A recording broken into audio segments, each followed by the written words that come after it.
অনেক শিক্ষার্থী অস্ট্রেলিয়াতে পড়াশোনা টার্গেট করে, কারণ অস্ট্রেলিয়ান ডিগ্রি গ্লোবালি ভ্যালুড এবং ক্যারিয়ার প্রসপেক্ট শক্তিশালী। তবে এখন বাংলাদেশ থেকে অস্ট্রেলিয়া সরাসরি অ্যাপ্লিকেশন করলে অ্যাসেসমেন্ট কিছুটা কঠিন হওয়ার কারণে অনেক স্টুডেন্ট এবং তাদের পরিবার দ্বিধায় থাকে।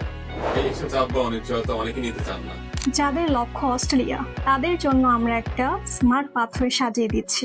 প্রথমে মালয়েশিয়াতে 1 থেকে 1.5 বছর পড়াশোনা, তারপর অস্ট্রেলিয়া ইউনিভার্সিটিতে ডিগ্রিটা ট্রান্সফার করে স্টাডি কন্টিনিউ করার সুযোগ। ধরুন আপনি মালয়েশিয়াতে আইটি বা বিজনেস নিয়ে পড়াশোনা করলেন। মালয়েশিয়াতে আপনার কমপ্লিটেড সেমিস্টার ক্রেডিট পরবর্তীতে অস্ট্রেলিয়াতে একই সাবজেক্টে অ্যাকসেপ্ট হয়ে যায় এবং বাকি ডিগ্রি আপনি অস্ট্রেলিয়াতেই সম্পন্ন করলেন।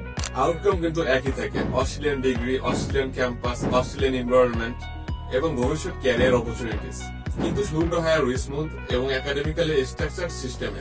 লং টার্ম গোল যদি অস্ট্রেলিয়া হয়, কিন্তু শুরুতে বেশি চাপ বা লম্বা অপেক্ষা করার ইচ্ছা না থাকে, তাহলে এই অপশনটাই সবচেয়ে practical and realistic. Expert education network Australia এবং মালয়েশিয়া দুই জায়গাতেই অ্যাডমিশন, ডকুমেন্টেশন এবং ট্রান্সফার অ্যাসিস্ট্যান্স দিয়ে থাকে। বিস্তারিত জানতে কল অথবা হোয়াটসঅ্যাপ করতে পারেন।